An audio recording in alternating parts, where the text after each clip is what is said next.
What can we learn from non-Western ideas of nature and the pluriverse?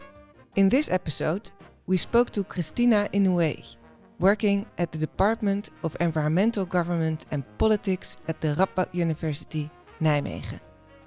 Her research focuses on social environmentalism in the Brazilian Amazon. She's particularly interested in how indigenous communities relate to the forest, the rivers, the soil, the biodiversity, and everything around them. Cristina, it's nice to have you here. Welcome. Thank you for coming. Thank you for coming. So we're going to talk about sustainability transformations, justice, and futures. Okay, so the first time I went to the Amazon was doing my field work. And and they invited me to visit the community, and it was 12 hours by boat. And so it was the first time I was taking this boat for 12 hours and all that. And on our way back, there was a storm, a huge storm. And so the boatman came and said, "Could you please wear the lasso?" And I said, "Oh my God, if the boat sinks, I will lose all my data." What I did was I found a plastic bag. I got all my notes, very small, put in that plastic bag together with a lamp, like a flashlight, a small flashlight that I had this size, and my ID card, put in a plastic bag and wrapped it here, and said if the boat sinks, at least I won't lose my interviews. So that's my first experience in Amazon, like doing research and all that. But it was very enjoyable. So how to link this anecdote to futures and justice? Okay, yes. I think that always, my first time in the Amazon and all those experiences, I think they really tighten up to justice, to transformation, and also to biodiversity, to the Amazon, and also to the people there. And I learned about the connection between people and what we call nature. And that was a time when I started to realize that this separation between people and nature is one of the root causes of our sustainability crisis. So I think, and how you feel, when you feel the power of a river, a storm, and how the trees and the forests are so dense that you cannot see anything through it, I think you realize that. So, what do you mean with disconnection between human, animals, and nature? Me being very urban, in that time young researcher, a young PhD, I was very urban, and for me, biodiversity, even though I was researching that, was something far from me. And I think myself, as an urban person, I was grown far away from nature. And so I realized that the whole society is organized like that, like economics. You cannot grow more than nature allows you, but economics is always about growth. And time, how we consider time, we are always in a rush, and nature has its own cycles. And so suddenly I started to undo many thinkings or thoughts or beliefs that I had by having this closer contact to the Amazon, and also to the Amazon people, because if there's a meeting and there's a storm, people don't go, because you cannot go, because let's say about the river, you cannot just cross the river. They have a project to generate income. And if they made what is enough for them to survive for that month, okay, it's enough to work. I don't need to work for the whole month to have more money to save or anything like that. So they this thing about being more in this rhythm, I started to learn from that first experience, facing the river and the danger of being afraid of sinking and losing my data. Yeah. So I'm wondering, because I read the article that you sent out, and then that also has a very different worldview. It pushes to a fore than what we are used to, which is really interesting. Yeah, so can you briefly say the essence of this article? Yeah, because that article was about, again, voices from the Amazon and how they could help us to reconceive of this relation to nature and reconceive of how is the society. Because for them, there's no separation. In fact, it's very interesting. They don't see a separation between humans and animals, for instance, and they don't see evolution as something like first we're simple beings, and so human beings as the top of the evolution. But they see the opposite. They say, there were humans, and so some humans turned into animals and plants and stars or whatever. So humans are not above creation; they're just part of it, and they don't come on the top of the evolutionary pyramid. Yeah. So that's something, and so that's something that I learned from this voice from the Amazon. And if you go deeper, some authors are saying now, like Mario Blazer, when he talks about ontological politics and saying that it's not only world views, it's just other world that we need to at least learn how to respect. And if possible, to learn from it. So that's the thing, because first we recognize, and perhaps there are some things that are incommensurable, that just, and so we learn to respect. And another step could be really to learn from. So that's the thing. So it's not only having a room with several worldviews and suddenly we find a way to deliberate and see who is right, who is wrong. But really to acknowledge that sometimes some things are so different that it's impossible even to find this common ground. But another anthropologist says that it's possible to have a pragmatic agreement in which, for instance, biologists that will talk about species and conservation quotas or whatever, and local traditional people will talk about other beings that are the stewards of that area, and they can find an agreement to how to conserve species in that particular space. Yeah, this is really interesting. In our research, then we also say that there are several futures, and there's not one, or there's always one more dominant, but they're all there, and we should more let them be. And I think this kind of resonates in what you're saying as well. So I think this is a really interesting connection.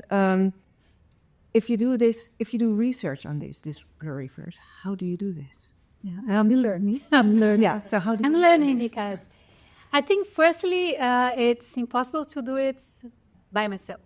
So that's always the thing. I have this idea about co-creation, learning, co-learning, and unlearning. So that's the first thing. So, and the second thing, because the institutional setting that we have, is this institutional setting sometimes should change so that we would allow us to do it better. Because if you say, okay, I'm having to do research together with people who are non-academic, and there would be all this criteria. Do they have, so they don't have a PhD, can they publish, blah, blah, blah. How do I pay for a researcher who does not have a PhD but knows other things? So there are all this kind of complications.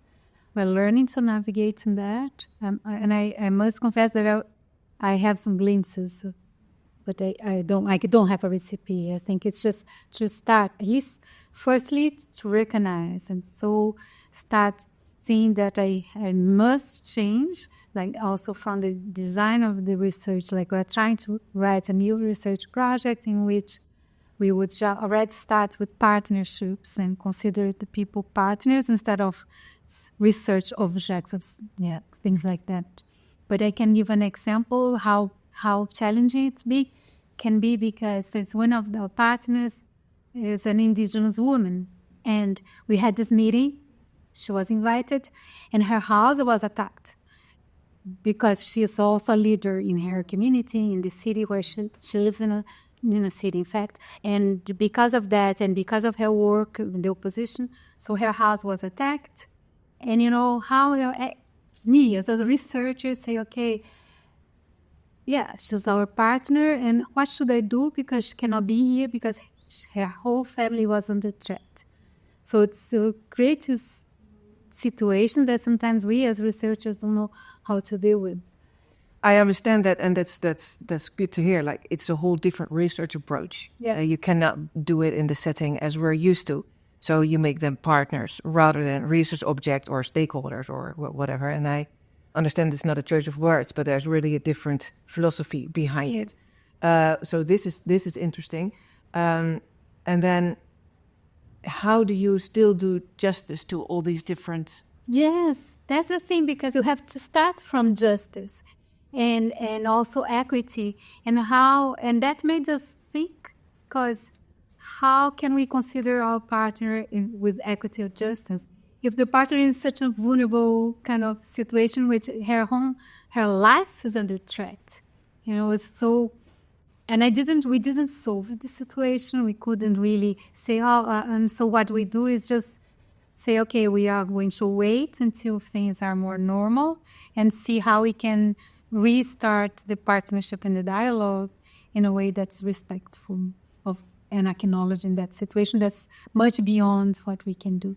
It's probably my old school research design thinking, but what was the aim of sitting together? It was to see how each group of actors conceives the Amazon and what the Amazon means to them, and to what extent the agreement-making process or the negotiations resonate or not with that. And if not, how that voice could be part of that. Because if you see the climate negotiations, even climate justice, everything is like energy transition, things that are far sometimes from them. And sometimes they were worried that where they live, because of climate change, they have much more fluids now than they used to have before, minimal fluids.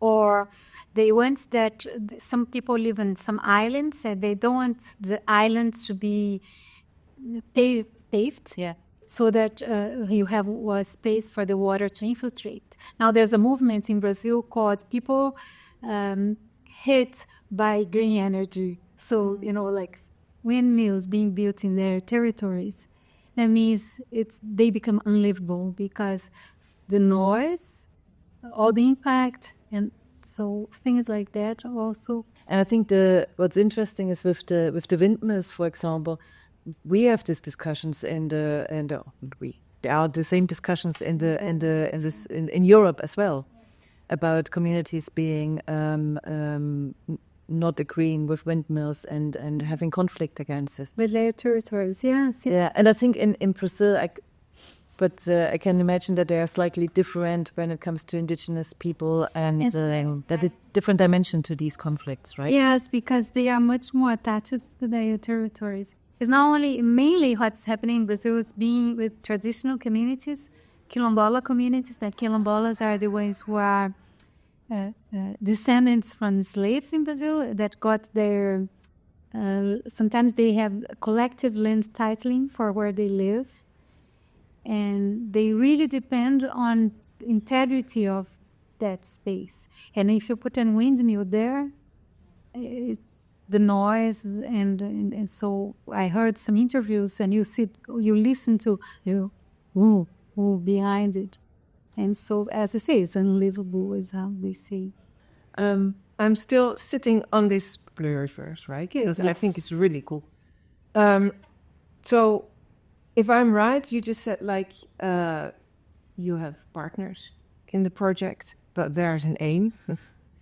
And the aim is to see how they can get a fair place, probably in the process.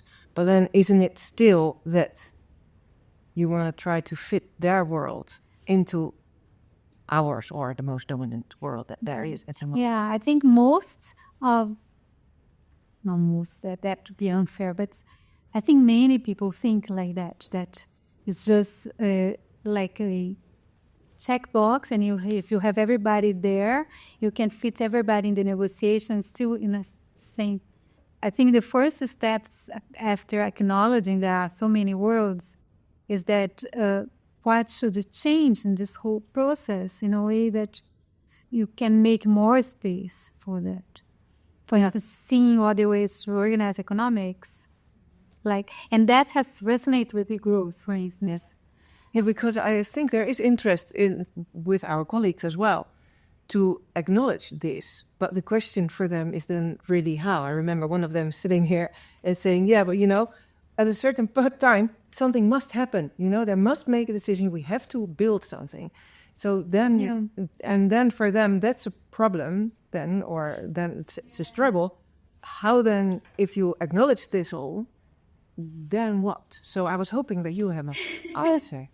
Yeah, I don't know if I have an answer. I do, firstly, as I talked about futures, for some people, they don't even have this linear notion of future, right? That we are here and we will be there. Some people, time is something more circular. And when we talk a lot about the Anthropocene, for instance, for indigenous peoples, their words already ended when Europeans arrived in the Americas, and there were like almost 100 million people. Suddenly the population was 10 million, whatever. So their worlds ended.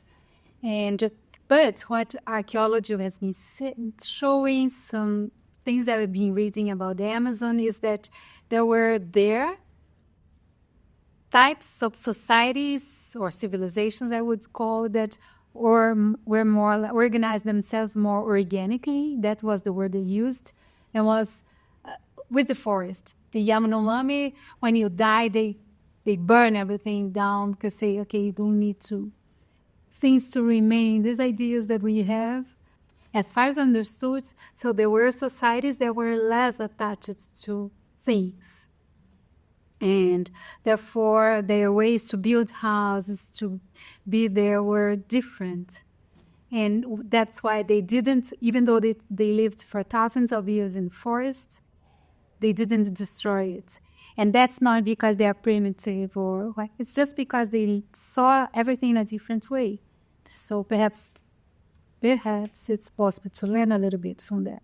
Yeah, I think this is really fascinating, and I think it's very difficult for me, at least with my background and my socialization in Europe, to wrap my head around it. But is there also a second part that future is seen, or the longer term dimension is seen very different? Because when I hear your examples that you're saying, it seems there's much more a focus on the present. But maybe I got it wrong. Maybe we shouldn't even talk about the future and the present in this context. Yeah, perhaps I cannot answer that because I'm still learning. What I know is that the idea of sufficiency, I think, because you say, okay, if I have enough money working 15 days to go through 1 month, perhaps I don't need to work the other 15 days. I can do other things. So the concept of sufficiency also has, for us at least, a linear time frame. Yeah, but I mean, I think you can further into the future. But I cannot, as I say, I cannot prove that because it was just anecdote. But fair. Like someone just complained, or someone that worked for this development agency said, it's so hard to work with the local people because, we cannot hire them. Sometimes they don't have this idea. But things also have changed, So what do you do then, right? So imagine that you're there and you want to do whatever you want to do. Income generation, as we call it, right? So we have to generate income for local people and put them through, and they will and generate jobs. That's the. Because this is one world forcing itself into another world. Yeah, but then where's the... Yeah, and I think for them the idea is that you do things that are enough for you to live. Yeah, I think this goes back to my first question, is that you see that there's all these mechanisms that show that the Western worldview is colonizing alternative worldviews or other, but how to give them a proper place. So this is less happening. I think, you could start with acknowledging them and try to learn from it. I think that's indeed, one of the first necessary conditions. But then it's really difficult to imagine different worlds. Yeah.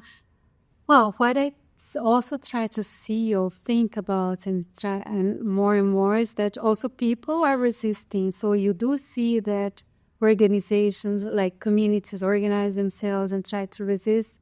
And that's when perhaps we can see, like as a researcher, and thinking about partnerships and being together, trying to see how me as a researcher can be there in the field in a way that strengthens their resistance struggles. What's coming from those struggles, and to learn from that as well, and to be able to not only listen to the voices, but also helping to amplify that voices. Yeah. Being raised in a context that's urban, it's also westernized and everything. Some things I say, okay, I don't understand, but I respect and listen and see what they can do to be together in that struggle, to help them to keep what they want to keep. Yeah, but I think the point is that the Western worldview and our ambition to develop is just swallowing everything. I want to believe that people are trying to resist. Yes. And I do think that people are resisting. And something that I learned was with Juliana, because she lived for a long time in São Gabriel da Cachoeira, where there are more indigenous peoples than non-indigenous. And in her view, she thinks that they know how to navigate these differences and try to survive that. Even though if you look at some numbers in São Gabriel, it's very impressive, the numbers of suicides, for instance, because of these clashes. And some of their numbers are very bad. But anyways, from at least the leadership, the learning more or less to navigate on that. But what I see also is that we as researchers, that we believe, at least we have this will to do good and we are committed to justice and all that. I think we do have a duty to also to be there and to be in solidarity with resistance. I would like to touch upon the concept of relationality. Yeah. Because we have this making and using of futures, and this using of futures literacy, of Malia to call it, it's difficult to grasp because this time aspect is unknown to us, at least, but this relationality, not so much. And if you think about making futures, this is what they do. Yeah, exactly. So can you tell me something about it? Yeah, I think those ideas, firstly, we were all taught that we are subjects and we're observing things as objects. And this was the relation that we learned. But now that I'm unlearning this and trying to understand that things are relational and the way I see things influence the way things are, I think that's when relationality comes. And relationality is everywhere in society, but also society and us and what we call nature. And what will be a different relationality in another world than what we do? Yeah, I think this thing about how they conceive of other beings as sometimes as beings as themselves or as former human beings, and that's something that I learned is by reading their Davis Yanomam's text and say, okay, or how they say that forests have feelings and soul. I think science is now arriving to some conclusions that were somehow there, like the thing about communication among trees and roots and fungi and all that.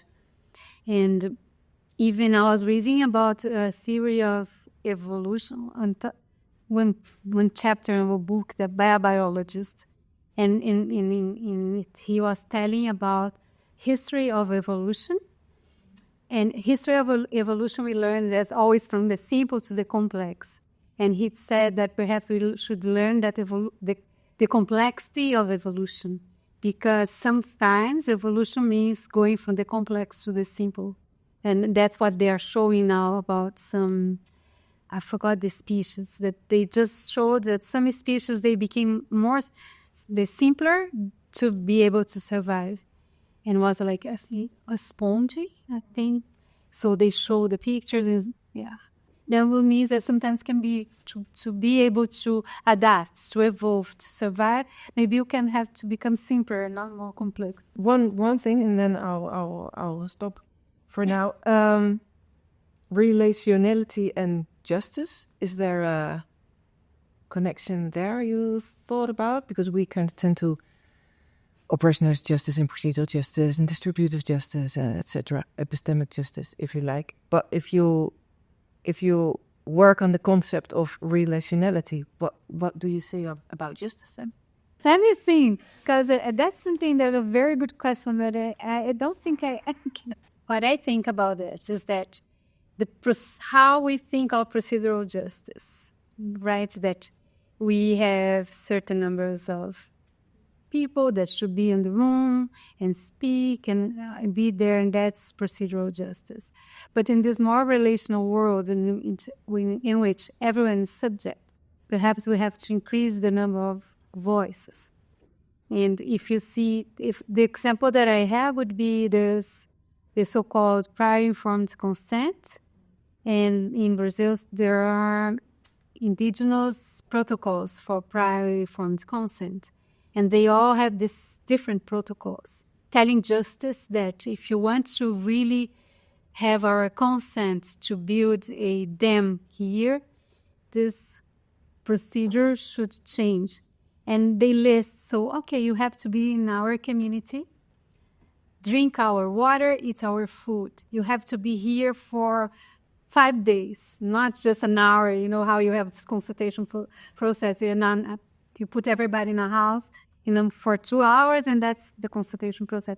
No, you have to come to our community, be here for a few days, eat our food, listen to the children, to the elderly. So it's a whole idea of who are the subjects of rights and who has voice. For them, everybody should be heard. I think that's a more relational way of conceiving of life, because we're all used to who has the rights, who is subject of rights, and they say, no, everybody here, you have to listen to the children. And that's written in their protocols. And this is actually really nice that we talk about this now, because I was thinking today before preparing all the interviews that the people who were sitting in that chair most of the time had difficulty to invite all the stakeholders. Right? They said, this is one of struggle. You always have the usual suspect. Everybody wants to, but they just don't succeed.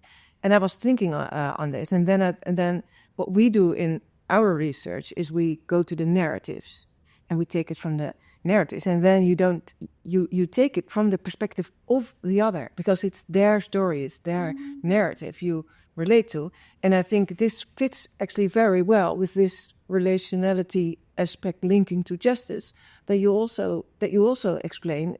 You should hear everybody's, all the voices. So starting with narratives when talking about justice and futures, isn't that a bad idea? Yes, and I think also the whole idea of time also, because we're always thinking about time in a way that we have to be efficient. So we put everybody in a room for 2 hours, we give 5 minutes for each person, and that's it, we heard everybody. And they say, no, you have to come here, and we sit down and talk and listen. And for us, it's like, this is so inefficient, right? That would be the idea. And why do I have to travel you could be there? Why don't you just pick one representative and bring it to the court and listen, whatever? Is there a certain aim of the indigenous people who say, like, come to us, and is it about increasing understanding or? Yeah, well, it's there. They took their time and they designed their own protocols. So there are dozens of protocols now. And the thing is, it's there. And for a consultation to be just or fair, should be like that. But the legal system still didn't incorporate and say, yes, that's how. So it will depend on the judge. Do they actually, when they say speak to the children, to the elderly, does it also include non-human voices, or how are they being? That's a good question. I think we identified only 2 or 3 protocols that talked more about the non-human, even though some of the letters I read from indigenous and other situations, they acknowledge non-humans. But in the protocols, they don't say anything about how to see if that non-humans should be heard. But I think there are 2 or 3 that mentioned it. I still don't get what the pluriverse is. Sorry. It's very hard to, as we say here in the operationalize it. Because if we operationalize it, it will be something that we put in our own framework. Right? Yeah. I think it's just to acknowledge the incommensurability that are, as I say, there are things that we don't understand, but and yes, and who am I to say, okay, if someone says that the river is their grandfather, that's yeah. Who am I to say the river is just the river? Yeah, because if we try to say, no, this is just a belief or, just your worldview, I think that's diminishing it. Yeah. Maybe our language doesn't leave room to talk about it or explain it. I'm very intrigued by the concept because of this plural futures as well. Mm-hmm. And I think that it can help also our colleagues in acknowledging several visions or imaginaries or however you want to call them. The thing is, it's hard to talk about it. And then also, it's not very clear, of course, what methods we can use or scientists.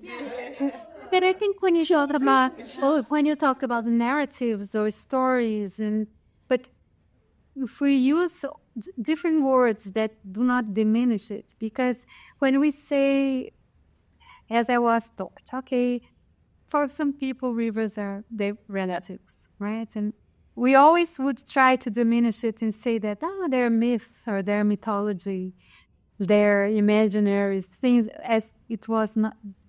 It's not true. We just say that's a myth. And for us, the truth is the river, water running through states. And why my conception of river is more true than saying the river is my relative. I don't know. It's just a way of really rethinking things, but I cannot really explain because we are educated to say that these kind of views are myths or are just anecdotes or stories or whatever. Yeah, and because of this, it makes it hard to work with. Yeah. One researcher once asked me, what do I do with it? And I say, well, I think we just respect. Yeah.